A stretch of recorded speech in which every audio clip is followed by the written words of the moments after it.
या कोया पुणे जनजागृती कार्यक्रमामध्ये कोयतूर युवा संघटना, खिडकी गावाची जी कोयतूर युवा संघटना आहे, या कोयतूर युवा संघटनेच्या माध्यमातून जे कार्यक्रम इथे आयोजित करण्यात आलेला आहे, या कार्यक्रमात मला बोलण्याची संधी दिली त्यासाठी सर्वात आधी धन्यवाद। आणि दुसरी गोष्ट सांगावीशी वाटते, मोइन भाई आपने जो जब भी बताया ना 2 साल इस कार्यक्रम को हुए, एक्चुअली में 2016 में जब मैं एमएससी कर रहा था उस समय यहाँ पे एक कार्यक्रम हुआ था, गेंदलाल जी उइके, परसराम जी खंडा थे, सीताराम जी खंडा थे और भी जो 2-4-5 लोग हैं उन लोगों को याद है, यहीं पे हम लोगों ने वो कार्यक्रम लिया था 9 अगस्त का, विश्व मूल निवासी दिवस का 2016 में।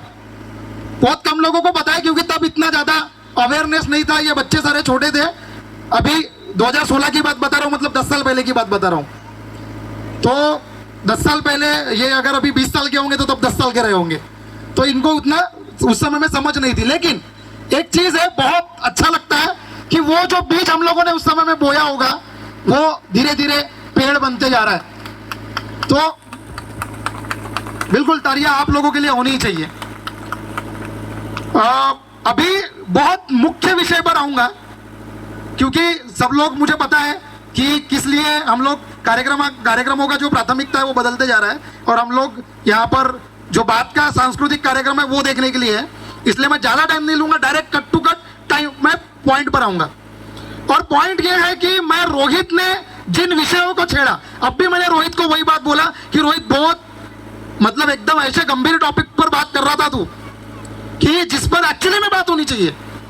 और ये जो कार्यक्रम है, इन कार्यक्रमों में, या कार्यक्रमांमध्ये आपण जेव्हा बोलतो, या कार्यक्रमाच्या बाबतीत जे म्हटलं ना त्यांनी की आपण या सतरंगी झेंड्याच्या खाली येऊन ज्या पद्धतीनं आपल्याला काय करायला पाहिजे या बाबतीत चर्चा केली पाहिजे, त्या 3 मुद्द्यांवर तो खूप म्हणजे त्याला बोलायचं होतं।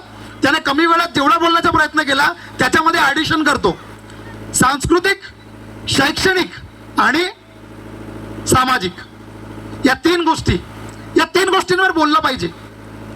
तर सांस्कृतिक या विषयावर बोलताना मला सांगावंसं वाटते की आता काय झालं आहे की संस्कृती म्हणजे काय सर, संस्कृती म्हणजे काय याच्यावर थोडासा प्रत्येक व्यक्तीचा जो पाहण्याचा कल आहे, पाहण्याचा जो दृष्टिकोन आहे तो बदलत चाललाय। म्हणजे कसा, संस्कृती म्हणजे काय, तर लोकांना काय वाटते, काही लोकांना काय वाटते, सर्वांना नहीं, काही लोकांना काय वाटते कि संस्कृति म्हणजे अगर हम लोगों ने धोती पहन लिया, हम लोगों ने कुर्ता पहन लिया, हम लोगों ने पीला दुपट्टा डाल लिया और हम लोगों ने थोड़ा बहुत ट्राइबल वाला वो मेकअप कर लिया, मतलब हम लोगों ने संस्कृति को दिखा दिया। ये कुछ लोगों को लगता है। कुछ लोगों को लगता है कि अपनी संस्कृति के हिसाब से हमारे पुरखों ने जो हम लोगों को सिखाया है ना, हमारे आजी दादो माकून जो शिक्षित हो है ना, आउन जीएमआई ना है ना, अपने सभी व्यवस्था को उस तरीके से जीना, ये कुछ लोगों को लगता है कि संस्कृति है। और कुछ लोगों को लगता है कि मेरे घर में कुछ और चले और मैं बाहर लोगों को दिखाने के लिए कुछ और करूं। ये एक टाइप का सोच जो है, ये 3 टाइप के लोग हम लोग देखते हैं। और ऐसे 3 टाइप के लोगों को मैंने 2 कैटेगरी में बांटा हुआ है, और वो है सर्टिफिकेट धारी आदिवासी और एक है संस्कृतिधारी आदिवासी। बहुत मैंने बोला, रोहित क्या बोला मैंने कि बहुत गंभीर मुद्दे पर बात कर रहा था तू। सर्टिफिकेटधारी आदिवासी और संस्कृतिधारी आदिवासी। संस्कृतिधारी आदिवासी मेरे क्षेत्र का हर एक व्यक्ति है, लेकिन इनमें कुछ सर्टिफिकेटधारी आदिवासी पैदा हो रहे हैं जो सिर्फ शहरों में मिलते थे, जो सिर्फ 12वीं या फिर ग्रेजुएट होने के बाद सर्टिफिकेटधारी बनते थे, संस्कृति से उनका कोई लेना देना नहीं था। ऐसे लोगों की पैदाश हमारे यहाँ पे होती जा रही है। सर्टिफिकेटधारी क्यों बोल रहा हूं मैं बताता हूं। नौकरी पे लगना है मोइन भाई, नौकरी पे लगना है, पढ़ाई कंप्लीट करनी है, डॉक्टर बनना है, इंजीनियर बनना है, वकील बनना है, मास्टर बनना है, फॉरेस्ट डिपार्टमेंट में लगना है, पुलिस डिपार्टमेंट में लगना है, या किसी और सरकारी नौकरी पे लगना है, तो हम लोग अपने आप को आदिवासी बताते गए। लेकिन उसके बाद क्या, उसके बाद हर एक चीज संस्कृति के विपरीत करते हैं। फिर चाहे टुंडा, चाहे मुंडा, या चाहे कुंडा। कुंडा मुंडा कुंडा सुना है कि नहीं? जन्म संस्कार, कुंडा मतलब, मुंडा मतलब विवाह संस्कार और कुंडा मतलब मृत्यु संस्कार। ये तीनों भी संस्कार हमारे तरीके से नहीं करते। किसी एक पर्टिकुलर दूसरे व्यक्ति को बुलाते, भूमिका को बुलाने की जगह पे। और घर अगर क्या होता है ना, ये लोग जो है सबसे बेईमान लोग हैं। ये मैं जिनकी बात कर रहा हूं ना, ये वो सबसे बेईमान लोग हैं। वो क्या करते पता है? वो पढ़ लिख लेते हैं। सर, बाबा साहब ने एक बात बोली थी, वो यहां पर मैं ऐड करना चाहूंगा। बाबा साहब ने बोला था कि मुझे सबसे ज्यादा धोखा किसी ने अगर दिया होगा तो वो मेरे समाज के पढ़े लिखे लोगों ने दिया है। और मैं जिनकी बात कर रहा हूं ना, ये मेरे समाज के पढ़े लिखे लोग ही है। क्या कर रहे हैं बताए क्या? ये नौकरी लगने के लिए या अपना आर्थिक जो है, जो भी है, पैसा वैसा कमाने के लिए समाज का सहारा लेते हैं, सर्टिफिकेट का सहारा लेते हैं और सर्टिफिकेटधारी आदिवासी बन जाते हैं। फिर क्या होता है? फिर शुरू होती है उनकी जो मुख्य जो धोखा देने का काम जो है ना, वो यहां से शुरू होता है। कैसे? हम पढ़े कहां पर? जिला परिषद की स्कूल में। मैं भी खुद जिला परिषद की स्कूल में पढ़ा। वो अपने बच्चों को डालेंगे सरकारी स्कूल, सरकारी नौकरी कर रहे हैं पर सरकारी स्कूल में डालते हैं क्या? नहीं। इस वजह से क्या होता है? वो उनका मुद्दा है कि उनको अपने बच्चों को कहां डालना है। मेरा ये बोलने के पीछे का कारण ये है कि सरकारी स्कूल में नहीं डालने की वजह से, इन लोगों की वजह से सरकारी स्कूलों के शिक्षा की जो क्वालिटी है वो घसरती जा रही है। ठीक है ना? ये लोग और क्या करते हैं? ये लोग काम करते हैं, नौकरी करते हैं हमारे क्षेत्र में। ठीक है, हमारे क्षेत्र में काम करेंगे, हमारे क्षेत्र में नौकरी करेंगे, रहेंगे शहर में। लेकिन जब रिटायरमेंट हो जाएंगे, इनके बच्चे सारे नागपुर में पढ़ेंगे, इनका फैमिली सारा नागपुर या रामटेक में रहेगा। लेकिन जब बारी आएगी, नौकरी कर ली, अब इलेक्शन लड़ना है। नौकरी कर ली, अब इलेक्शन लड़ना है। फिर कहां जाएंगे? नागपुर या फिर रामटेक से फिर वापस गांव की तरफ आएंगे और बोलेंगे क्या? कि मैं तुम में से हूं। मैंने बोला ना कि यही लोग हैं सबसे ज्यादा बेईमान लोग। ये आप लोगों को ढूंढना है, ऐसे बेईमान लोगों को, ऐसे बेईमान लोगों को पहचानना है। याद रखिए, शैक्षणिक जो क्रांति की और सामाजिक क्रांति की जो बात आप लोग कर रहे थे रोहित, इसमें हमारी प्राथमिकताएं बदलती जा रही है। मैं आपको यह बताना चाह रहा हूं। मैं अभी इन लोगों पर एडिशनल एक चीज बताता हूं। वकील हूं और मेरे पास एक केस आया है, संदीप भाऊ, और वो केस ऐसा है, एक लेटर मेरे पास पड़ा हुआ है, ये 13 अप्रैल 2022 का है।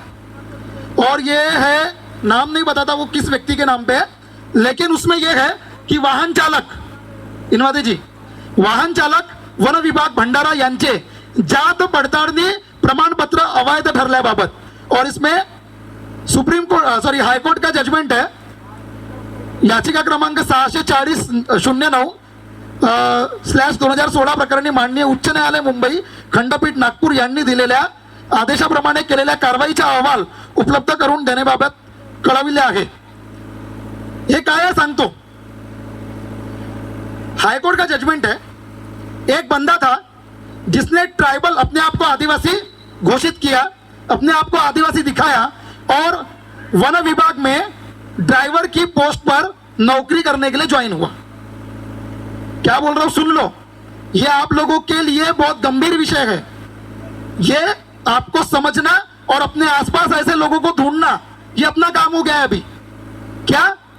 ये बंदा जिसकी मैं बात कर रहा हूं, ये बंदा 2020 में वन विभाग में लगा, 6 साल पहले ड्राइवर की पोस्ट पे लगा, आदिवासी बन के लगा, बिंजवार और इंजवार इस तरीके का एक प्रोनाउंसिएशन है। ठीक है, बिंजवार जो है वो एसटी में आते हैं, ऐसे करके। तो इसमें क्या हुआ, ये बंदे ने, मतलब ऐसा बताया जाता, ऐसा एक रूल है कि आप जब नौकरी पे लगते हो तो नौकरी पे लगने के बाद में आपको एक पर्टिकुलर टाइम पीरियड में अपना कास्ट वैलिडिटी बनाना पड़ता है और वो डिपार्टमेंट को देना पड़ता है। 6 महीने के अंतर्गत या फिर 1 साल के अंदर अगर आपने वैलिडिटी नहीं दी तो तो आपका जो ज्वाइनिंग लेटर है उसको कैंसिल किया जाता है, आपको उस नौकरी पे रहने नहीं दिया जाता। यह नियम है। लेकिन हुआ क्या पता है क्या? 2020 में वो बंदा लगा, 2022 में TRTI ने उसको सर्टिफिकेट दिया होगा जिस पर अपील दाखिल की गई, और अपील दाखिल करने के बाद में हाईकोर्ट ने जजमेंट दिया, और हाईकोर्ट ने जजमेंट देकर यह बोला कि this particular person is not belonging to the scheduled tribes. ये जो व्यक्ति है ये अनुसूचित जमाती से नहीं है, ये व्यक्ति आदिवासी नहीं है, इसलिए इस व्यक्ति को वैलिडिटी सर्टिफिकेट नहीं दी जाती। लेकिन सलामे सर क्या हुआ पता है? वन विभाग ने उसको अभी तक नौकरी पे रखा हुआ है। वन विभाग ने उसको अभी तक नौकरी पे रखा हुआ है। इससे हमारा क्या गया? आपका क्या गया? कुछ गया? गया क्या? हाँ या ना? गया हमारे ओरिजिनल ट्राइबल की जगह घुसने खाई है, जो ओरिजिनल ट्राइबल नहीं है। जहां पे असली आदिवासी लग सकता था उस जगह पर एक नकली आदिवासी लगा है, और ये एक व्यक्ति नहीं है, 12,500 लोग हैं। कितने? 12,500 लोग। पर हम लोग अभी भी सिर्फ आरक्षण बचाने के लिए लड़ रहे हैं, अभी भी सिर्फ आरक्षण बचाने की बात कर रहे हैं। हम लोग अभी भी ये बात नहीं कर रहे कि हमारा हक जो मार रहा है हम लोग उनके ऊपर में केसेस डाल के उनको नौकरी से कैसे निकाले और हमारे असली लोगों को नौकरी कैसे दिलाए। हमारी ये जो स्थिति है, ये स्थिति तभी बदल सकती है जब हम हमारे हक और अधिकारों को इस तरीके से लड़ पाएंगे। बिल्कुल भाऊ, विषय कसा आहे माहिती आहे का? आपल्याला या गोष्टींकडे गांभीर्यानं पाहण्याची गरज आहे, पण आम्ही या गोष्टींकडे गांभीर्यानं पाहत नाही। क्या होता है पता है क्या? हम लोग कार्यक्रम करते हैं, कार्यक्रम सिर्फ नाचने गाने और खाने तक सीमित हो जाता है। प्रबोधन में 2 मिनट 5 मिनट 10 मिनट मिलते हैं, लेकिन वो बातें जो पहुंचनी चाहिए वो नहीं पहुंच पाती। और इस वजह से होता क्या है? इस वजह से हम लोग वही के वही रह जाते हैं। हमको हमारी, मैंने स्टार्टिंग में ही बोला है, हमको हमारी प्राथमिकताएं समझनी होगी। रोहित, जो तुमने बात बोली थी, स्टार्ट की थी ना, मैं तुमको एक टास्क दे रहा हूं, तुमको उसको और गहन पढ़ना पड़ेगा और उसके बाद में एनालाइज करके लोगों के सामने रखना पड़ेगा, क्योंकि तुम लोग सारे युवाओं में काम करते हो और ये अभी इसमें कोई अगर काम कर सकता है तो युवा कर सकता है, बाकी कोई नहीं कर सकता। क्योंकि असल में अगर हक किसी का मारा जा रहा है तो युवाओं का मारा जा रहा है। असल में हक उसका नहीं मारा जा रहा जो 35 साल का हो चुका है, हक उसका मारा जा रहा है जो साल 18 से लेके साल 35 तक नौकरी के लिए झक मार रहा होता है। 20 साल 17 साल जो व्यक्ति ग्राउंड पे पुलिस में भर्ती करने के लिए अपने आप को झोंक देता है, वो व्यक्ति जो लाइब्रेरी में किताबें पढ़ पढ़ के अपनी आंखें खराब कर रहा होता है, उस व्यक्ति का नुकसान हो रहा है। और अगर हम लोग ये बात नहीं समझे ना तो कोई मतलब नहीं है फिर बाकी चीजों का। हम लोग बस हाथ हिलाते रहेंगे, हम लोग बस जिंदाबाद मुर्दाबाद के नारे लगाते रहेंगे, हम लोग सिर्फ मोर्चे निकालते रहेंगे, बस इसके अलावा कुछ नहीं कर सकेंगे। और अगर करना है तो मेरे जैसे वकील के पीछे खड़े रहो और देखते हैं ये जो नालायक लोग हैं जो हमारा हक मार रहे हैं, उन लोगों को सबक नहीं सिखाया ना तो अपने आप को गोंड की औलाद नहीं बोलेंगे और कभी नहीं बोलेंगे। ठीक है भाऊ, समय हो गया है, बिल्कुल अपनी बात को विराम देता हूं और जाते जाते बस आखिरी में हर जगह पे मैं जो कविता बोलता हूं वो कविता बोलता हूं। बोलने के लिए बहुत सारा है और बहुत मुख्य विषय पे बात करना चाह रहा था, बट यस बात सही है कि समय कम है। आप लोगों को और भी गेस्ट है जो और भी विषय पे बोलेंगे। बस गिरलाल भाऊ, आपको और आयोजकों को सिर्फ एक रिक्वेस्ट है कि आप लोग इसके बाद जब भी मंचीय कार्यक्रम करें तो हर एक गेस्ट को बोलने के लिए एक विषय दे। गिरलाल भाऊ एक विषय दे, उस विषय को छोड़कर किसी और विषय पे कोई बात ना करे। इससे ये होगा कि विषय रिपीट नहीं होंगे और सब लोगों की बात बराबर सब लोगों तक पहुंच जाएगी। ठीक है, आखिर में बोलता हूं जो कविता मैंने खुद लिखी है। कविता हमारे देश के लिए जितने भी लोगों ने शहादत दी है, उन लोगों को समर्पित यह कविता है मेरी। और कविता है, उस दिन जो किया था तुमने दोहरा ना पाया आज तक कोई। उस दिन जो किया था तुमने दोहरा ना पाया आज तक कोई। तेरी वीर गति को सुनकर, तेरी वीर गति को सुनकर मेरे देश की जनता रोई। तेरी वीर गति को सुनकर मेरे देश की जनता रोई। तेरी वीरता का बखान पल पल यह इतिहास करेगा। तेरी वीरता का बखान पल पल यह इतिहास करेगा। जब जब होगा वीरों का स्मरण, जब जब होगा वीरों का स्मरण तुमको भी वो याद करेगा। जब जब होगा वीरों का स्मरण तुमको भी वो याद करेगा। शब्दों में भी न वर्णित हो ऐसी तेरी वीर गाथा है। शब्दों में भी न वर्णित हो ऐसी तेरी वीर गाथा है। और तेरी उस वीरता के आगे, तेरी उस वीरता के आगे यह सोडुम शीश झुकाता है। यह सोडुम शीश झुकाता है। यह सोडुम शीश झुकाता है। सुरुवे सेवा, सुरुवे गुणवाना, गणराज्य भारत। जय सेवा।